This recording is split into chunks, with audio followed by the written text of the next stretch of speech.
Harry Hairston. How are you, sir? Hey, good morning, Mr. Madison. How are you? I'm doing fine. Everything okay at CBS in Philadelphia? No, we're NBC. NBC. Excuse the hell out of me. I'm sorry. No problem. NBC 10. And so talk to us about. Thank you for calling in. I mean, you've been obviously listening to the callers and that type of thing, and you were involved in large part, I believe, in breaking this story. Well, actually, I broke the story. It was the Thursday that George W. Bush went through his second inauguration. I broke it on our air at 5 o'clock show, and here in Philly, then we did a hit for our L.A. station, KNBC, and okay. And then that night I went back on here at Philly at 11 o'clock, and first thing in the morning I flew to Canada to try to track down the family. Right. But the way this thing all came about, I work as an investigative reporter. I got a tip that this was out there, and I met with law enforcement that Wednesday night, and I grew up on Bill Cosby, so it was like hard for me to believe. Yeah, and you're right there in Philadelphia. I mean, in Philly, but I'm looking at paperwork that I had got from the Philadelphia Police Department because they were partly involved because it involved the young lady that worked over at Temple University. Mm-hmm. And so immediately I started following up, and by the next morning I got a comment from Canadian police. That's where she first filed her complaint.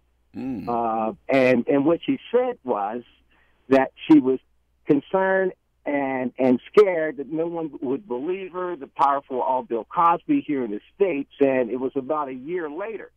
She claimed the incident happened in 2004, but in 2005 was when she filed her complaint with, I believe it was a police station right outside Montreal, maybe Pickney. All right. And I talked to detectives there, and they told me that they had an open investigation and faxed me, believe it or not, their paperwork.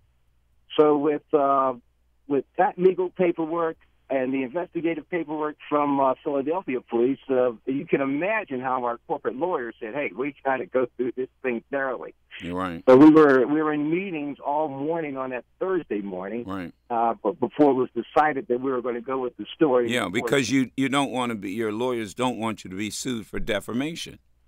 Correct. Right. And we met for hours before we finally went with the story.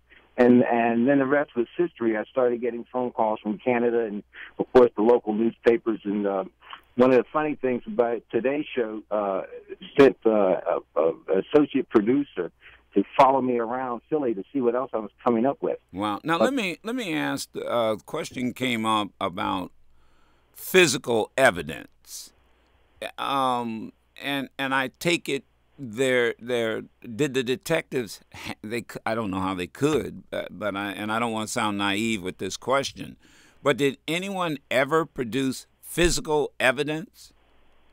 Well, here's what happened, and I heard you talking about that earlier. At the time, the Montgomery County District Attorney, Bruce Castor, he headed up the whole investigation, and in Montgomery County, usually the local police, which was Cheltenham, out where Mr. Cosby lived, they don't get involved. The district attorney's office does. Yeah, we used to live in Ballackinwood, not far from City Line. Go ahead.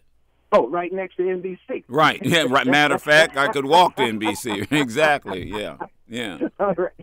Well, here's what happened, and it was funny to hear that this morning. I just interviewed Bruce Castor again 2 days ago. Okay. Nightly News used a clip of it. And I asked him, I said, listen, you gave a statement as opposed to coming out and saying that you weren't going to press charges. And he told me on the interview, he says, listen, because I didn't say he didn't do it. And he went on to say he felt that something probably did happen. Right. But because it was a year later, he didn't have the opportunity, in his words, to get DNA, to serve a warrant in a timely fashion, and to look for more physical evidence, and to even check her blood. Now it's a year later, she's claiming she felt she was drugged. I mean, so he said, how do I do a blood test? How do I do toxicology to find that out? So none of that physical evidence, according to Bruce Castor, existed, and because of that, he felt that he couldn't go forward and get a conviction. Right. Right, exactly. Yeah, and that would be the case in probably all these cases, unless something comes up recently. Um, so I'm not asking you to give an opinion because you are an NBC News investigative reporter. Where do you think this goes? Because you know the news cycle just like I do. I mean, look, if the immigration fight is going to be big news, Ferguson's probably going to explode. Where do you what do you think, if you don't mind, where do you think this will go? Well, I think it's pretty interesting that it all depends on how many other people come out with allegations. As long as those allegations keep coming out, then you know that's going to be big news because it's Bill Cosby. I mean, if they came out with allegations against, my brother, who nobody knows, we're not going to do anything. But because it's Bill Cosby, as long as you continue to get new allegations, I think that's going to hit the cycle and become big news. Of course, NBC Entertainment is not commenting on what they're going to do as far as his show. That's right. Show. That's right. And then you have what Netflix is reporting right now.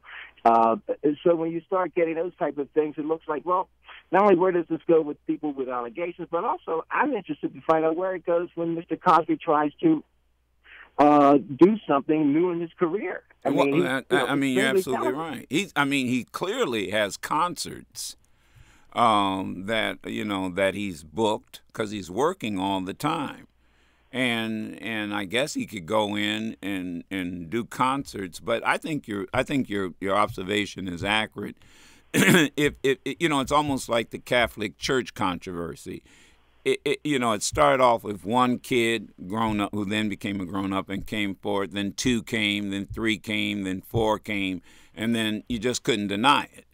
And if that happens, then the point you're making, it's still a story, or the story still has legs. Yeah, I believe the story will continue to have legs as long as there are new, fresh allegations. I believe Tamara Green was one of the first to come forward back in 2005 after we broke our story. But until we broke our story, there really wasn't much said about anything. Yeah. And I got to tell you, that was probably one of the toughest stories for me to break. I was just going to ask you. I was just sitting here thinking you anticipated my last question because I said, a Philadelphia kid growing up in Philadelphia, being part of that immediate proximity of Bill Cosby, and you at the same time you're a reporter. You've got an obligation, and I was sitting here thinking, if someone right now said, "Joe, we want you to interview Bill Cosby," I would have to ask. I would have no choice. I mean, if I didn't, then my career is in question. Your integrity would be compromised. Thank you. That's absolutely right. As hard, and it would be the most difficult thing to do. Difficult thing to do. I would just say, I remember when I was about 13 years old, my mother taking me to a Bill Cosby concert, and I thought it was so funny that when I was in college, majoring in journalism and broadcast, that we had to do TV skits. And one of my skits, I emulated Bill Cosby. I mean, that's how much I loved his work and his talent and his performance. And when challenged with doing that story, I just had something, I had a stomach ache. It's not the best way to put it. Saying, I got to do my job as a journalist. All the facts are staring me in the face, and I can't hold back on this story. I mean, if I don't do it, somebody else is going to do it. If not today, within a few days, absolutely, couple weeks. Absolutely. So it was tough, but you got to do the job that you chose to do.